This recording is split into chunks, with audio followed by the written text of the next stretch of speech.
What's going on, guys? Welcome back to Neeks Sports, episode 71 of the Neeks Sports podcast. And today we will be reviewing the Premier League season and the football season in general, how the Premier League clubs did.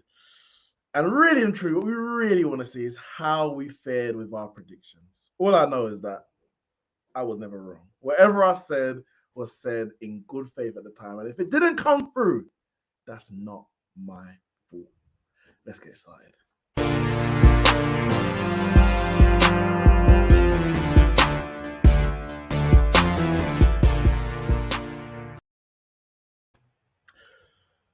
Guys. The Neeks Sports Podcast season review. How's everyone doing? Pretty good, mate. Pretty good. Doing great. Not bad, man. Not bad. Good day. So obviously, we're gonna get right into the crux of it, innit? But first and foremost, let's go around. Obviously, we all support different clubs. How, in very brief, how do you assess your club season? Starting with you, Ramsey, Arsenal. How do you assess your season? Well, it's time with me. Starting with you, just random order. Alphabetical, alphabetical order. How do I assess my club season? It's probably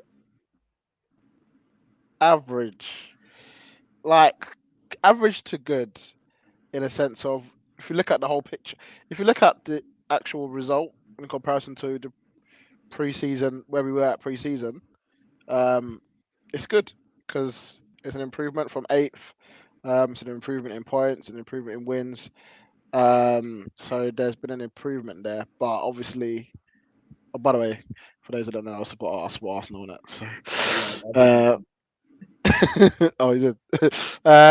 Yeah. So, So to go from 8th to 5th is obviously progress, but from January onwards, I think the aim would have been updated to go to 4th. I think looking at where we were, and then to go from looking at 4th and being potential 4th to having it in our hands about 3 different times, like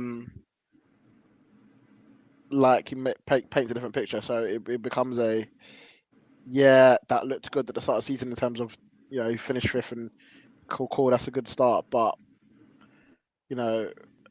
going after the international break, we were clear. We lost 3 games in a row. We basically threw it away. Then we had the opportunity to beat Spurs, didn't beat the Spurs, and then we had the opportunity to beat Newcastle, didn't do it. So yeah, we threw away 4th. And so yes, it becomes disappointing.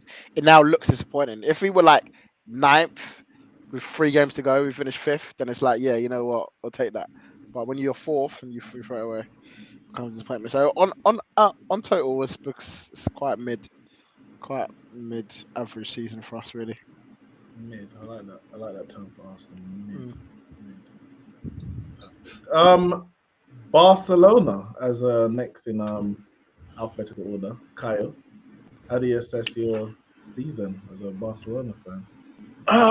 Man, it's pretty disappointing, man. It's pretty disappointing. I mean, yeah, it looks so, mate. We've been on a decline for quite a while, and I say quite a while. It was probably like the last 2 years of Messi. We were on the decline, and a number of people, including Barcelona fans, always said it. Messi was single-handedly carrying the team, but for him, people always ask, where would Barcelona be? Now we're living the life without Messi. We're actually seeing where Barcelona would be without Messi, and it's not a great space. We don't have the funds, the finances, the wage budget allocations to sign the players that we want to sign and rebuild the squad how we want to rebuild the squad. So we're kind of stuck in this kind of this mode, this rut of kind of just existing at the moment. I mean, we changed managers mid-season. We had legend come in, Xavi, to manage the team, and I don't know if it was like what's that Javern likes the saying Javern likes to say, new manager bounce. I don't know if it was the whole new manager bounce thing, but when he came in, performances did pick up, and we got some good results. We got some good results against big teams. I mean, like one of them was beating Real Madrid 4-0. We beat Real Madrid 4-0 on the road. I think it was away from home when we won that game. Yeah. But obviously losing in the Europa League, not that I care, or anyone who supports a big team like Man United or Arsenal or anything that should care about winning the Europa League, because it's a bit of a joke Speak competition. for yourself. you Speak for should be yourself. you should be Big aiming trophy. to win Champions League. So not that I'm fussed about it, but it's the fact that Xavi actually played like one of his strongest 11s. He actually went out to actively win it. Now, obviously, he might be thinking win it to boost morale, get the squad into a kind of winning mode, and they couldn't even do that. They couldn't even win the Europa League. So we're not in a great space at the moment. Our form since him coming in is a bit on and off. You can see it there in the league table. There, won our last 3 of 3 in the league, ending up finishing second after an absolute disastrous start. Finishing second in the league, and I don't see getting any better anytime soon. I'd say we need about 2 or 3 years to return to our almighty status. So yeah, as a whole, I'll say the season was a borderline diabolical. Borderline diabolical. I Yeah, love what it. would have made it diabolical is if we didn't finish in the top 4. But we're back in Champions League, so it's not diabolical. As you said, at one point there was possibility of even not finishing in the top 4. So yeah, exactly. Back in the Champions League. Next on the list, Nathaniel, Liverpool. How do you assess your season? I'd say it's bittersweet. It was a bittersweet season. Like we were 14 points behind. Obviously, we had games in hand, and like we managed to drag it back and like actually challenge, make it a title race and stuff like that. So that was interesting to watch. What else happened this season? We won 2 cups without having to score. It was on purpose. You know? You purposely just not score to make them just win it anyway. No, we just wanted their keeper to look good. You know, we're trying to showcase why goalkeepers are important, because you know in football they always scream about attackers. You know, so we're just showing that goalkeepers are just as important. You get me? But yeah, like overall, like doing the domestic double, that was good because obviously Klopp hadn't won those trophies. Hold up. In terms. Hold up. I knew Neeks was gonna say that. Sorry, the what? You did the what? The Neeks. When everybody else spoke, they spoke. I didn't hear you. Me and Wesley struggling. What did you say? We done the domestic cup double. Oh, cut! I didn't hear the cut part. I just heard domestic double. I thought damn, you're like Arsenal 2002. Sorry, you jumped. My bad. Listen to what I'm saying. Yeah. So we done the domestic cup double. You know, winning the FA Cup, the Carabao Cup. You know, I like the. Remember, I think I did say at the beginning of the season that I want us to take the FA Cup seriously and try and win that. So I'm glad that happened. So yeah, but in terms of the Champions League, losing that game, that was heartbreaking because you don't like losing the final, man. You don't like losing. It was inevitable. You don't like losing the final, so obviously like seeing and it being the only shot on target they had or something like that, and they're scoring from it, like is painful, you know, especially when we were literally like shooting, you know. It's not like we didn't try, but at the end of the day, it is what it is. You can't go back and change it, so you just have to move on, and hopefully with the love that the players received yesterday, they will take that and channel it into doing the mad thing next season and going for it. So yeah, you had a parade for some strange reason, but hey, half a million people turned up, you know, to see the domestic cup double. You get me? Cup double. There's a slogan for everything, isn't there? Yeah. Question. Your failures ran money at the club, mate. Wait. Who did we beat to win those cups again? I can't remember. Question. On the bus, did they spray paint the other trophies off it or something? Pardon? Did they spray paint the other trophies off the above? Neeks, I know United haven't won in a while. We have budget, so we reprint. We get it manufactured because we win trophies, we get winners. You know, when you win a trophy, you get money, so we can afford to buy a new one. You get me? Quick question is, I just wanted to know, mate. Is my mic working properly? Because it seems like it's. Sorry, did you say lagging. Perfect timing, actually. Since we're going in alphabetical order, you missed your slot, but we can slot you in anyway before M in the order. Chelsea, briefly, how do you assess your season? It started off well and it just tumbled down. There's no excuses. It was shocking. It was a terrible season. I'm not looking for any excuses, but if people want answers, then the only answer I can give is that with the whole turmoil of everything that was going on. Here we go. Like I said, before I started, I said there's no excuses, but the only explanation I can potentially give on why it went the way how it did is because at a certain point, who did Tuchel have to report to? Who did he have to report to? And the thing is, everyone's like, oh, here I go, blaming the Russians. I'm not blaming anyone. Like, I think it was a disgrace. It went disgracefully. Like, we should not be finishing third. But the reason why I say who do we have to blame? Where do we go? Like, at one point, pretty much Tuchel was running the club because Roman wasn't there. There's no owners to put any pressure on him. Like, he's not getting sacked. Like, what? Who does he have to report to at this point? So I would say that's probably what happened there in terms of that. If we were to actually, if you want an answer from me, but if that answer is not accepted, and there's nothing else I can say. The season was a horrible season. It's your answer. It was a horrible season. I don't know what much more I can say. Lukaku was not the striker that he was supposed to be. He came in. Lakaka. That's what they call it. He came in and he wasn't firing. I don't know. It was unbearable. I just wanted the season to end. It was bad. It was just bad. It was just an awful season.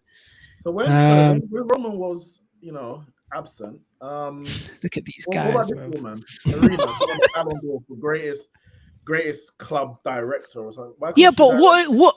Okay, but like I said, like where there's pressure. If Roman was there, it would have been pressure. He's sacked. But who was there to sack him? There's no owner to sack him. She doesn't have the power to sack him. Man, Hewton's like, it's not accepted. I don't. Did he down tools? I'm saying that's probably what everyone did because there's no explanation because this type of behavior would not. It would. That's a report to himself. Take charge of the situation. Listen, no one wanted to. No one wanted to. Everyone just wanted the season to pan out, and it did. They got third. What can I say? It was an awful season. I would say it's probably worse. It's probably worse than Liverpool's season, but right there, EK loser. I'll say it's worse than Liverpool's season. Can I ask you a quick question? Go ahead. How was Chelsea's season before Putin invaded Russia? Before Putin invaded Ukraine? Listen, I don't know when did he do it? Around in January, but things were a bit shaky a little bit before then. Things were a bit shakier before then. But I would say it was an awful season. But Putin messed up the rest of it. It was a calamity. It was a calamity as it was, and it's just a mixture. Then Putin invading, and then there's nothing in the club, no one to report to. Everything's up. They had to travel by this. They didn't know how they were traveling. The players probably didn't get paid their wages, so they're down tools. I don't know. I don't know. Had to jump in an Uber. I said, Kante, you know what? I have to. If we look at that, We have looking at that. Kante not being up at the run-ins today. Lukaku not firing. Key players being out, having Alonso. Let me turn it off. You having Alonso, having no Chilwell, Reece James being out. There's so many factors. But it's just been an awful season. Shocking. Well, looking at the table, obviously you finished third. Mo Wada, Man United fan, says you got to 2 finals and lost them to a better team. No manager would have done better. Better recruitment is needed. You know what? Make sure everyone is in the chat, like the video, subscribe to the channel, share it on your socials as well. Go ahead. You know what? Yeah. We lost 2 finals. You know what? And it's mad because those 2 finals. You know what? Have Liverpool won a final this year in 90 minutes? No. I'll bet. I don't even want to get started on the Lukaku goals that were disallowed. I'm not even gonna go and start blaming VAR. It is what it is. It happened, and that's the reason why Liverpool didn't win against Real Madrid. If it went to penalties, they probably would have won it. They can't, like, what was their records against the top when it really mattered this season? No, it's not deflection. No, we are. Listen, I was redressing that comment. So you got those 2 trophies. Well done. Okay. You got those. So you don't think they're a better team? Who, Liverpool? Yeah. I think we're on par. Woo! And I'll tell you why. We're on par. Within the 7 years that Klopp has been there, we've won more trophies than them. Or even. So we are on par. It's just that we're lacking in certain departments. So I would say we're on par. I wouldn't say we're better. On par, maybe a little bit beneath. But if we have the same amount of trophies or more, then what is that really saying? What's that really saying for the greatest team in football ever? God damn. Is my headphones working? Can you flash back up the league table for a quick second? I just want to see the points difference between the 2 clubs. Bro, but what does points mean? What's the trophy? I'm not really. Stop it! Bro. We're not doing a maths. It doesn't, brother. It doesn't matter about points. Points on the board does not matter. It matters about what you have won. And if we look at what Klopp has won from when he came to now, to Chelsea from then to now, what's this Klopp era that I'm talking about? Just these Liverpool fans just gassed up. They're so arrogant. Yes, the quadruple is ours, and you end up with 2 Mickey Mouse. Shut up, man! Like, listen, shut up. I don't even want to hear any comment that comes up here that wants to talk about Liverpool. Do not do it, because I will bring it. Yes, they got 91 points. Where's their Premier League? Where is it? And to be fair, want to hear it. Almost good enough. It's not good enough. Not good enough. To be fair, that they also got their own cup double, isn't it? The Super Cup and the Club World Cup. So I mean, I guess you might be on. Those would be marked down for as last season. Oh, marked down for 21, 22. Only Liverpool fans mark it the season so they can pose with all of them like they won it all in one season. Anyway, I wasn't even getting too deep into it just yet. Manchester United. I think we've been all right. All right, let's move on to our predictions. No. Come back. No. Address the situation properly. Address it. I've got nothing to say. No, address it. Or the stream is done. Address it, man. I reviewed my season in April. In May. Okay. March, address it for everyone watching. Listen. Man United's season can be broken up into about 3 parts, and all parts of it is an absolute disgrace. That's the reality of it.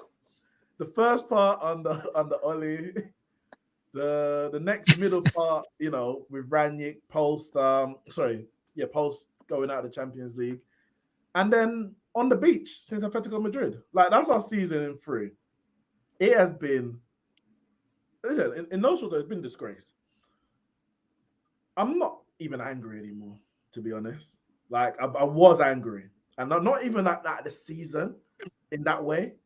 I was angry at the players who felt and who have been allowed to just get away with this. That's what it's been. They've been allowed to get away.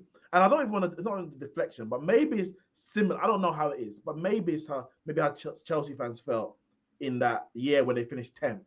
And it's like, and I know Javerne goes on about it a lot, those players, some of the players who down tools, who, you know, some fans, they let them off the season after because, and it's like, no, I'm so angry with some of these players.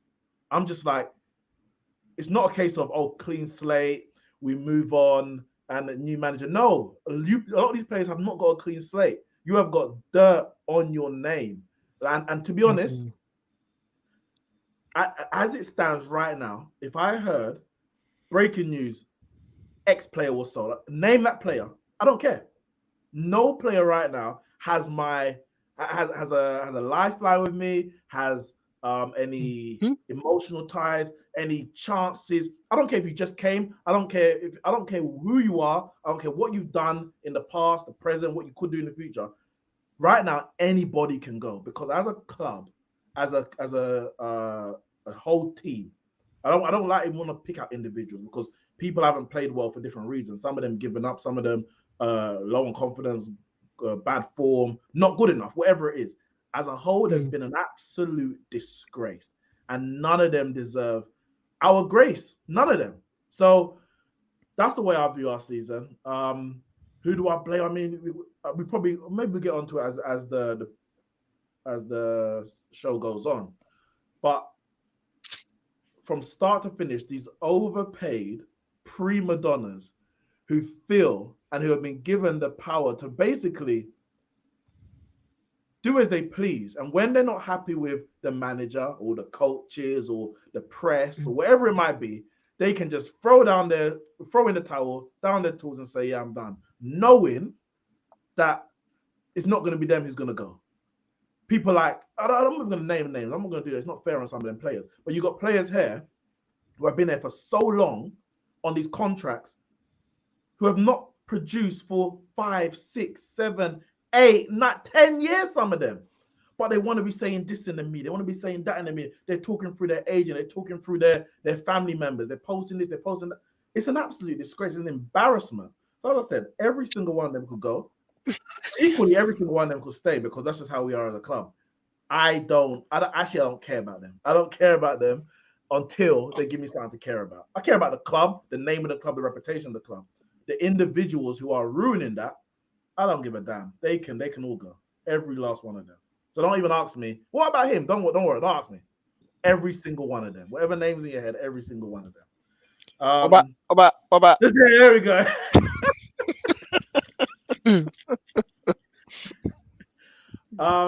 The light at the end of the tunnel is that obviously we made the light's so murky because as good news comes, bad news follows. So we're like, oh yeah, Ten Hag's come in, and then two minutes later, Ralph packs his bag. So it's like we're an embarrassment. We're a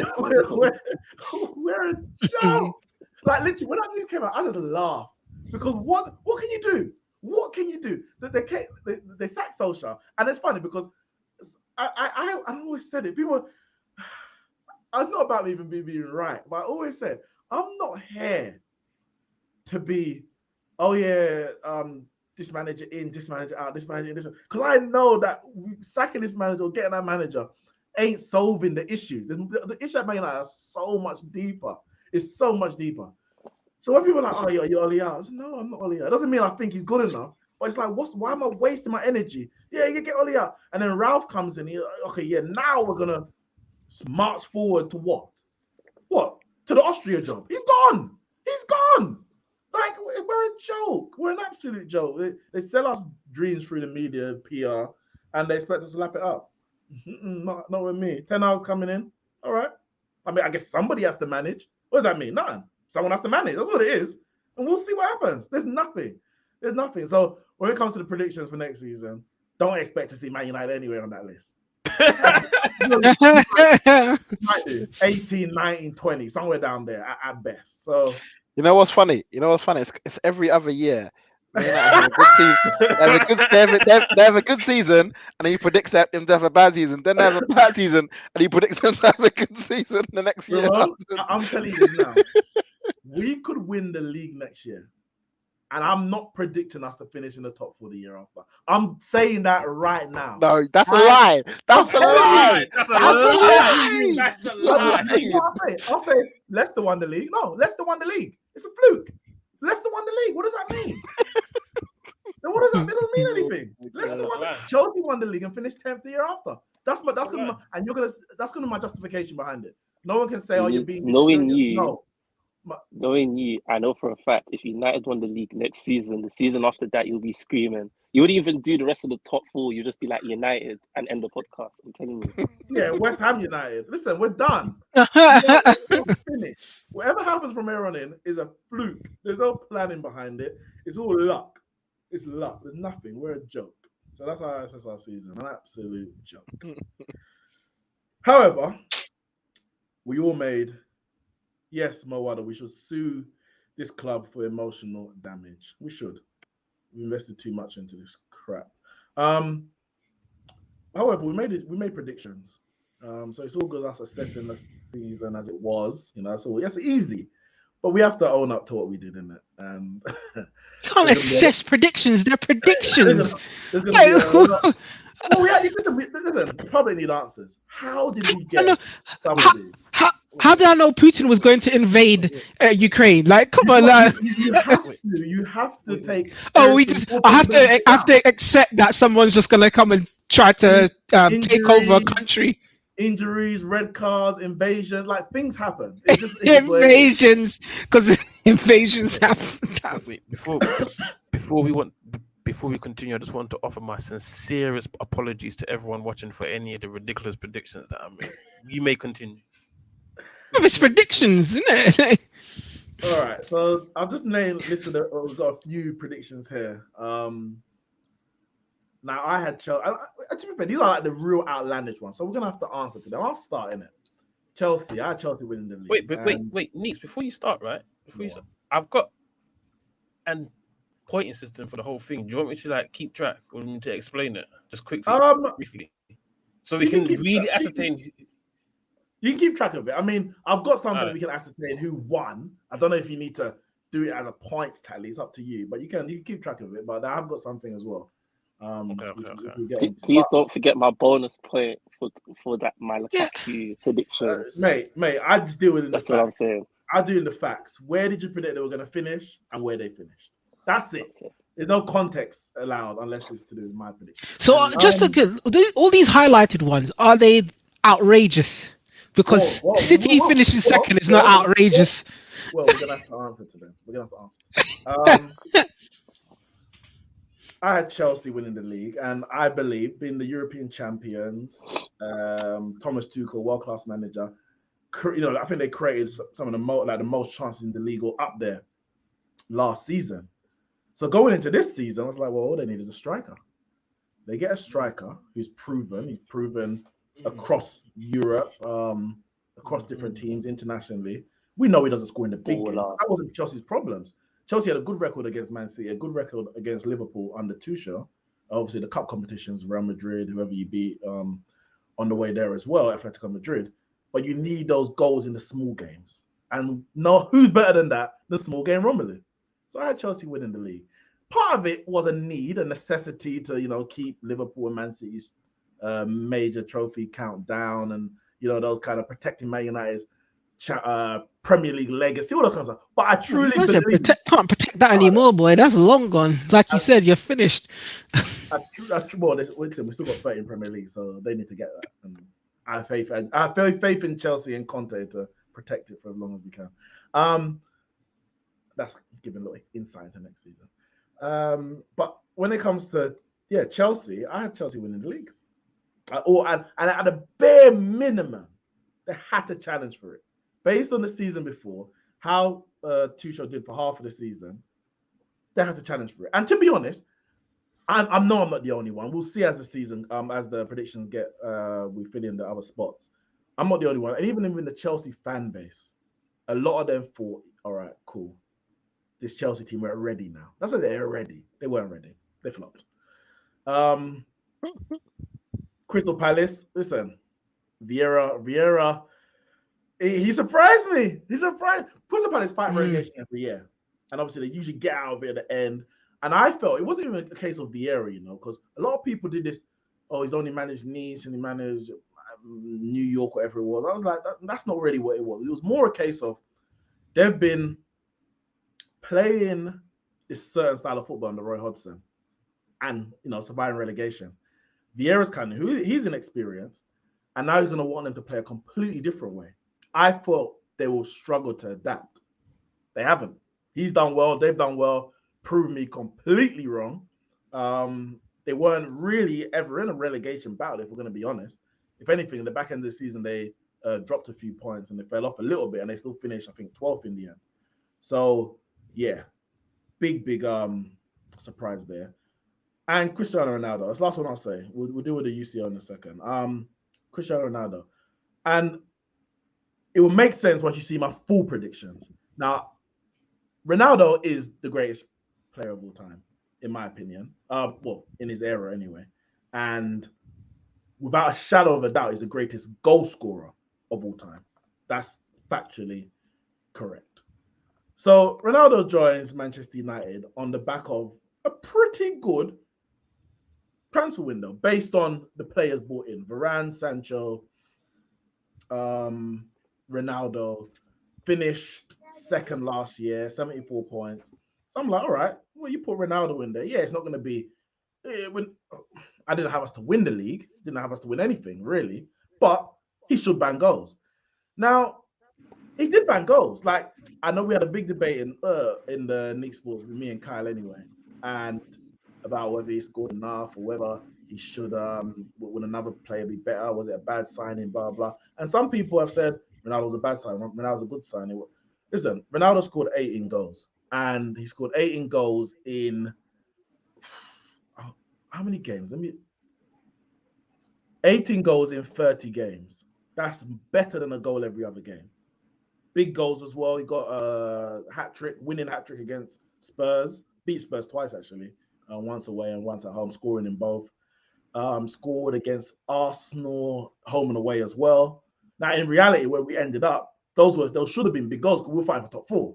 So to getting goals against Arsenal, getting goals against Spurs are supposed to be big goals. He was top goal scorer in the Champions League up until the group stages.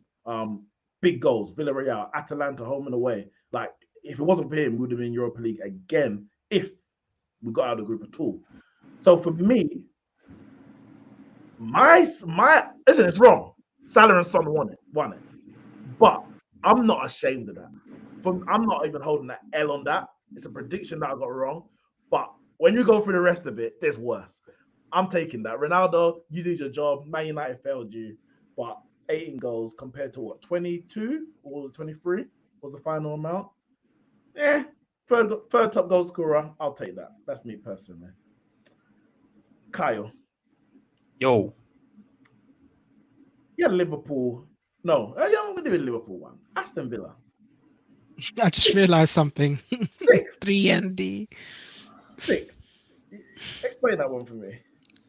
I'm trying to remember. I think I might have been drunk that day. Because I can't remember the day. It's all hazy, so I must have been drunk that day. But I think my main thinking is that I hadn't had I hadn't had Arsenal in the picture, and I hadn't had Spurs in the picture, mainly because of their previous season and their summer transfer window wasn't very exciting. So for me, I looked at it and I was like, well, they signed a keeper. Keepers aren't normally, unless you're like signing like prime David De Gea, keepers aren't generally like game changing. A keeper, like when Arsenal signed Petr Cech, everyone said at the time, oh, Petr Cech will save you about, on average, he would earn you like 7 points a season from for the amount of saves that he will make and prevent goals. Arsenal's keeper is not at Petr Cech's level, so I wasn't looking at it as like, oh, their keeper's gonna save them 5 points for the duration of the season. Then they signed Odegaard. He was there last year, and their season was terrible. So it's not like he was a new player coming in that they never had last year. And then they signed some players that I never heard of, like Tomiyasu, for example. I don't know what to make of that. So I looked at it and I'm like, well, their window wasn't anything spectacular. Aubameyang was off the back of a very poor season and didn't look like he was going to get any better. He came into the season struggling. So I was like, I had Arsenal written out and I had Spurs written out being in the top 6, if I remember correctly.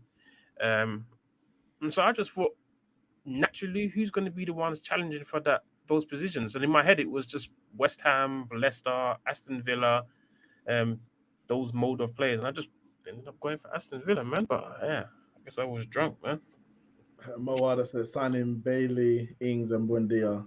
Not gonna lie, he had them top 6 as well. But they had and I can quickly touch on the Liverpool as well. Liverpool third was there simply, and I hope it was not an excuse because I'm not someone that makes excuses. I don't like to change my predictions too tough, even when I know I'm wrong. Like last year when I picked Werner and we all had the option, the ability to change it. I said I'm not going to change it. I know he's not going to get, but I'm not going to change it. Like I'm not here for excuses, but I know why I put Liverpool third, and it was simply for the fact of peer pressure. You and Ramon was so pressure.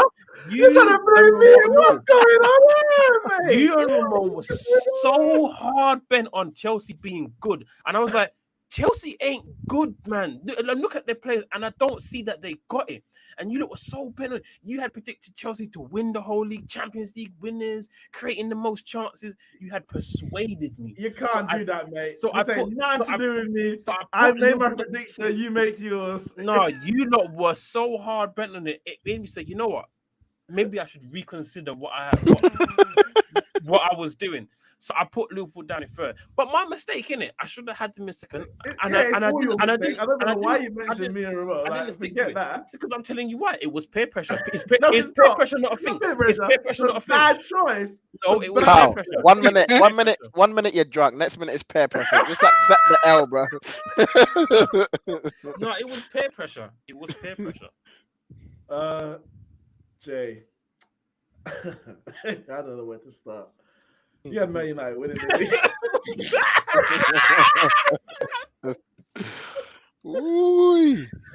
Talk to me. Because what can I say? You get things wrong, innit? Like, it's in a prediction. Wait, hold up. You know why you really got to talk to me? Because at the time it was ludicrous. Like at the time, we said it. So it's not even a hindsight. This is pre-sight. This is foresight. We saw this. We knew. Like, what's your real reasoning behind it? Because I think I remember the conversation at the time. Did you actually really believe that Man United are going to win the league, or were you just trying to alleviate the pressure of Chelsea? At the time, with the signings that came in, Champions League, Varane, Ronaldo, Sancho, and coming in second, I believed that Man United could be challenging for the title. I got told that Chelsea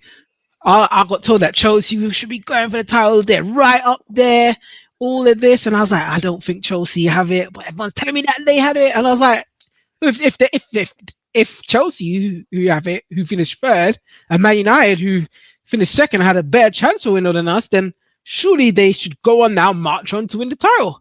So I thought Man United were going to win the title. This is a prediction. Like, it's not the truth. It's not the,